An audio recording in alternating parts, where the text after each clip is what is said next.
Hi friends! ఈరోజు మనము మామిడికాయ పులిహోర చేయబోతున్నాము. మనకి సమ్మర్‌లో ఎక్కువగా బాగా దొరుకుతది గదా!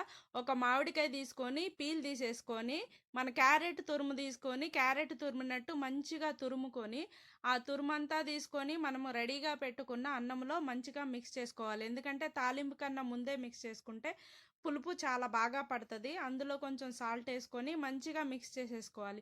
మిక్స్ చేసుకున్న తర్వాత మనం ఇప్పుడు దీనికి కావాల్సిన తాలింపు పెట్టేసుకోవాలి. ఆవాలు, పచ్చిపప్పు, వేరుశనగ గుళ్ళు కొంచెం ఎక్కువ తీసుకుంటాను నేను.